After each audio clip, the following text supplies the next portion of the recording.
You know, if there's one question I get asked more than any other, more even than is the opposite of opposite the same or opposite, that question would have to be, Mark, is it true that you once journeyed into the darkness of the Australian Grampians? And what did you discover there? Was it the magic and mystery of uncharted territories, or just the darkness of your own soul as you floundered in the oppressive wooded hills and valleys in the vain attempt to capture the essence of the Grampians through photography? Well, today we're going to try and answer that question.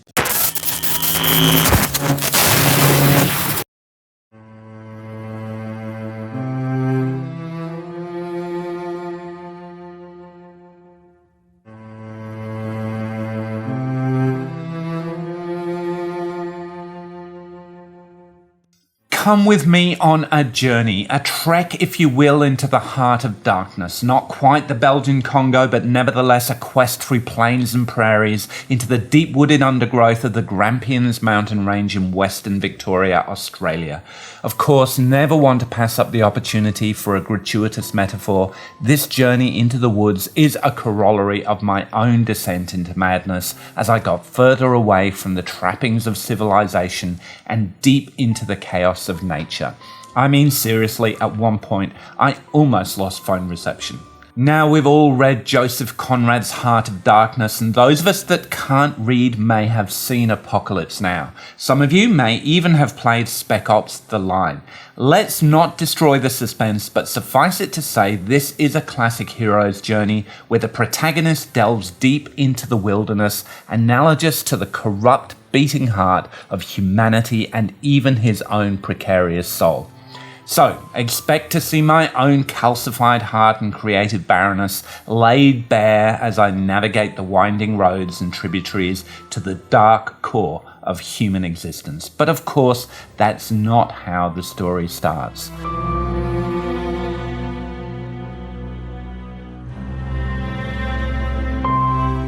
Like all good heroes' journeys, it begins with the call to action, to begin this quest into the hinterlands of coastal Victoria.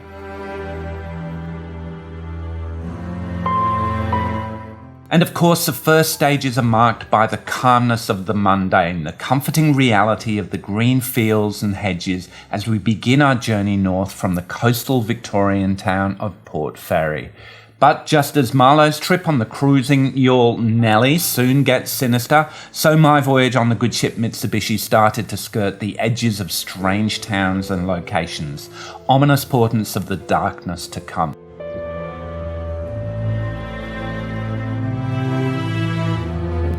No colonial heads on sticks, but nevertheless the wreckage of more civilized times strewn across the landscape like the spoils of battle. Perhaps displayed as a warning by the locals to all outlanders who might dare cross the threshold.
You'll see I converted these photos to black and white, not just because they helped convey the chilling foreboding of the region. Honestly, it was really just difficult to isolate anything specific to look at among the strange mix of oddly placed artifacts and half-finished sculptures.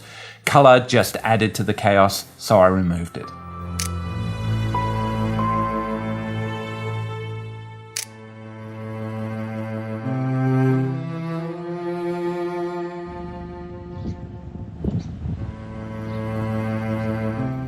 With the war memorial at the front, a tangible harbinger of death, I didn't dare wait for the inhabitant of this isolated cottage to make himself known to me. Instead, I plunged deeper into the terrifying terrain of the land stretching before me.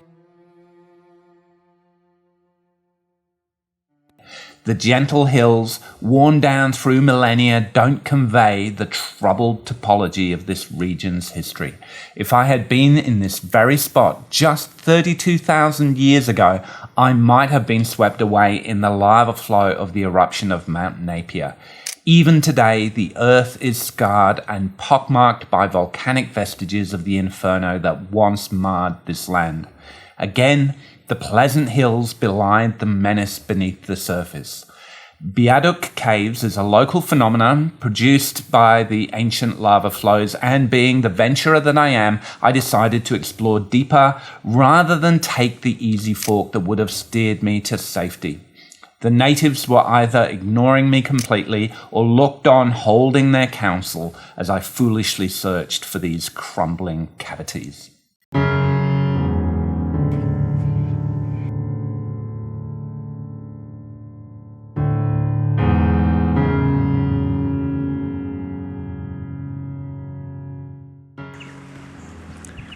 I'm searching for some caves, apparently hollowed out lava flows from Mount Napier, which is a volcano that erupted God knows how many millennia ago.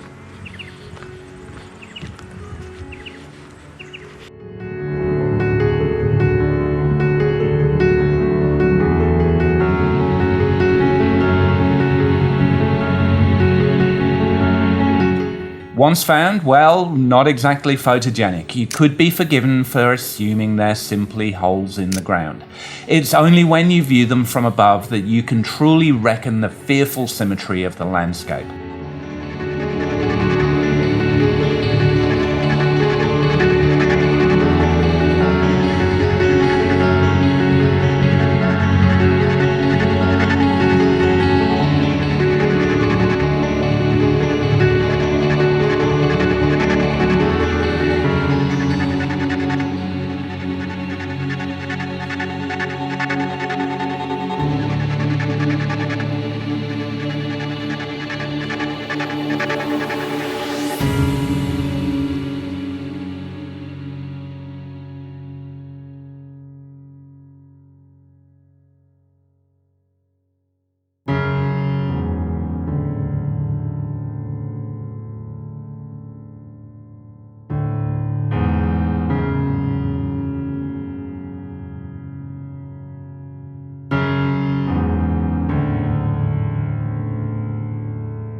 Honestly, it's the way that the signs in front of the caves are erased that is the most ominous, a tabula rasa for your own psyche, either warning you about the dangers or inviting you to plunge headlong into the abyss of your own empty animus. Photographically, not much to say here. Let's face it, this isn't exactly the spectacular volcanoes and glaciers of Iceland, is it? But that's the problem. The simplicity of the scene lures you into a false sense of security. Anyway, it wasn't long before we pulled into a town called Hamilton. My name is Alexander Hamilton. No, not that Hamilton, another seemingly innocuous location, but we know the roundabouts are just put there by the devil to slowly turn us into frustrated, dribbling imbeciles. It seemed a film location, so I moored the Mitsubishi and grabbed my Nikon FE Voigtlander 40mm f2 lens and a roll of Ilford HP5 to map the terrain.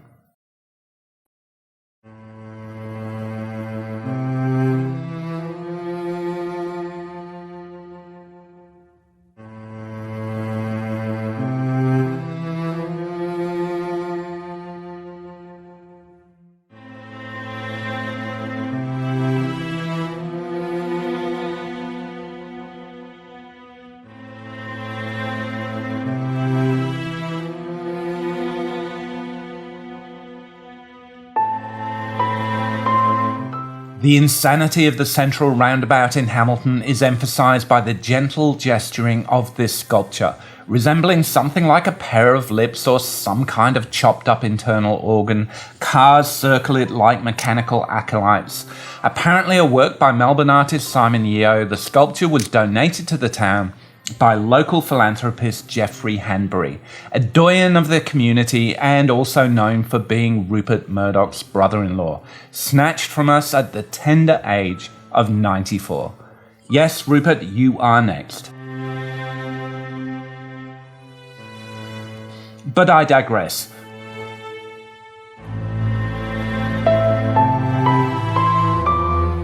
Mondrian had also made his mark on the artistic community, obviously, but elsewhere were signs that the filial bonds that bound the Hamiltonites together were fraying.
Sadly, we didn't have the time to visit other local highlights such as the Hamilton Racecourse Grandstand, the Gas Holder, Mechanics Institute, or the Hamilton Tuberculosis Chalet.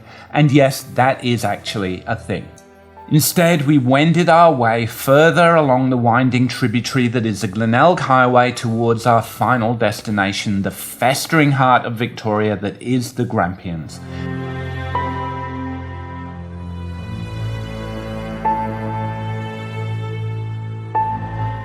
And if you think I might be embellishing this story a bit, just note that one lookout we didn't stop at is called the Piccaninny. That's too on the nose even for my dubious sense of humour and a dark and unsettling reminder that the colonial exploitation depicted by Conrad isn't actually too far removed from Australia's own history. Looking like something out of a Dr. Seuss story, I kept telling myself, I'm off to great places. Today is the day. The mountain is waiting, so get on my way. When really, that wasn't what I was thinking at all.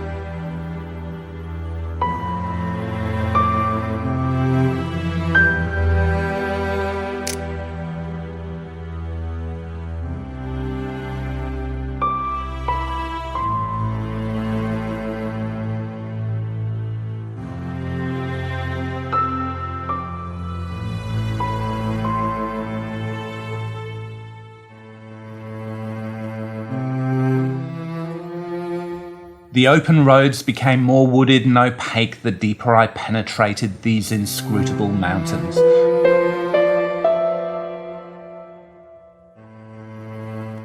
We arrived at the Grampians motel that was to be our lodging for the night, but it wasn't long before the muted whispers of the mountains coaxed me out to explore.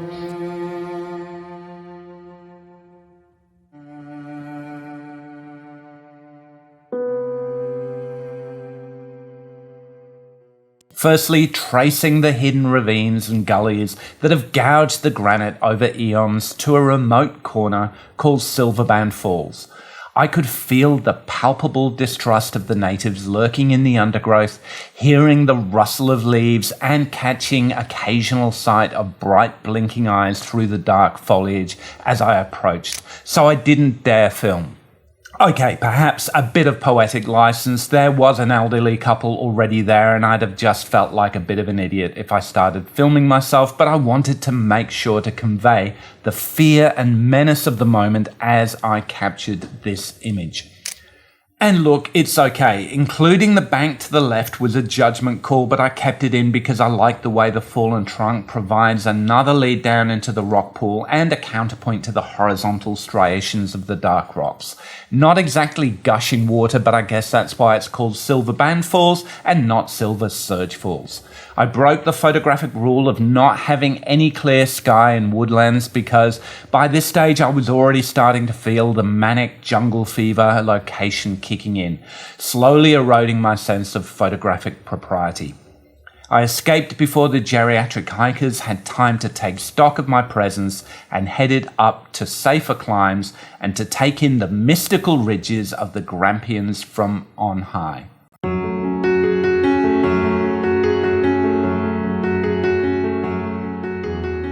From Reed Lookout, I could survey the scene like Mufasa standing imperiously on Pride Rock in The Lion King, but we all know what happened to him. By now, the pitiful light was skulking off down the horizon, leaving night to encroach, bringing malevolent darkness with it. I set up my tripod to capture the final cowardly rays of the day.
The fever dream that was the night before gave way to the creeping grey drizzle of a new day. I'd vowed before my fitful sleep that I would wake up before sunrise to capture the first light. Dragging my listless carcass out of bed, I headed further into the heart of the Grampians and deeper into the rotten core of my own tormented soul.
More scenic shots from on high, to be sure, and perhaps a meek and timorous start to the day. The glimmer of gold that was the feeble protestations of the sunrise before being snuffed out by the sombre rain clouds yielded some of my favourite shots.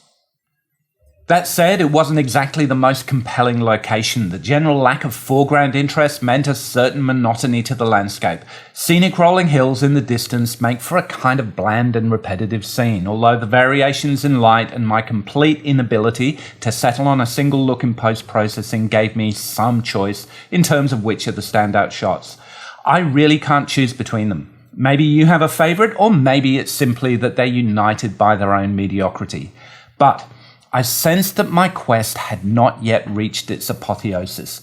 Just as Marlowe sought out the mad ivory trader Kurtz towards the end of the novel, I knew that my own hero's journey was not complete despite the Herculean trials I'd already faced. I had yet to enter the belly of the beast, the innermost sanctum of our story, and battle the bogeyman of this narrative, McKenzie Falls.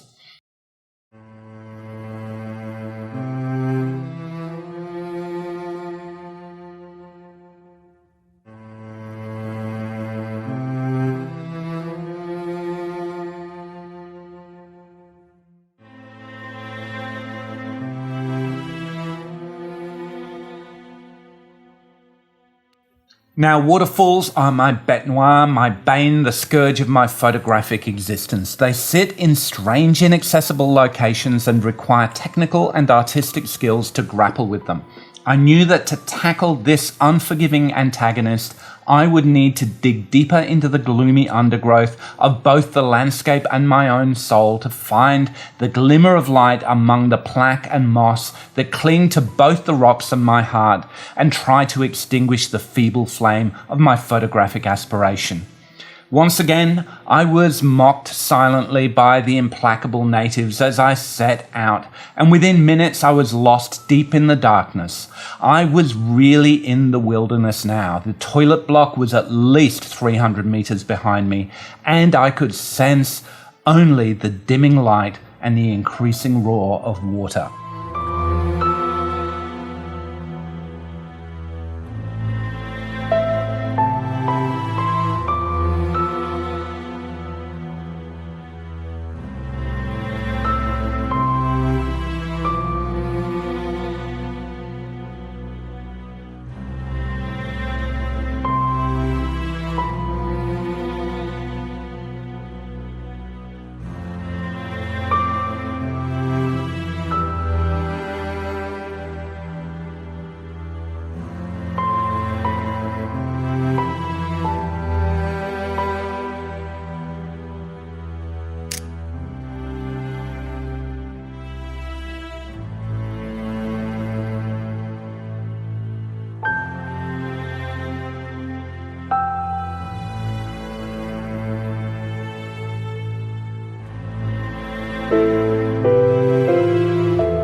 So just a taste of the waterfalls.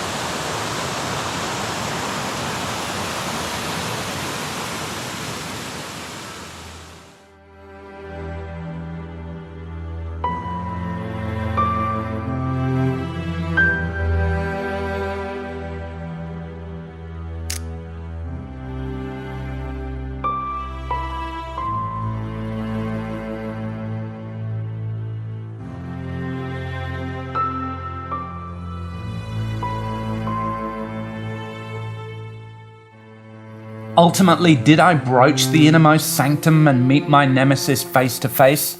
No. No fat bald Marlon Brando at the end of this journey, no broken Vader helmet revealing my own scarred face behind the cracked onyx visor. I realized that this was a place from which I might never return whole and sane. Or at the very least, my knees would be a bit achy from having to climb back up 100 meters from the base of the waterfall, and it was starting to rain. So I headed back, and I sit here before you a defeated man, a husk of a creature, too cowardly to look resolute into the eyes of almost certain defeat. I simply cowered in front of the weight of my own photographic inadequacy and let it trample me without a fight. Is this the best of a bad bunch, or just the sad entreatment of a broken human? Less of a man, more of a shadow, a pale, insignificant ghost that preaches truisms in sputtering, pretentious rhetoric through the flatulent medium of YouTube. I had faced the darkness, and I had failed, breathing feeble life into a few flimsy photographs through the stale and fetid literary metaphor of Joseph Conrad's Heart of Darkness. If you can relate, if you have followed the narrow river down into your own heart of darkness, then please like, subscribe, and comment with your own sad narratives. And maybe join me next time when we can all stumble together through the photographic miasma to find nothing but the dark, creative void that lurks inside all of our hearts. Later.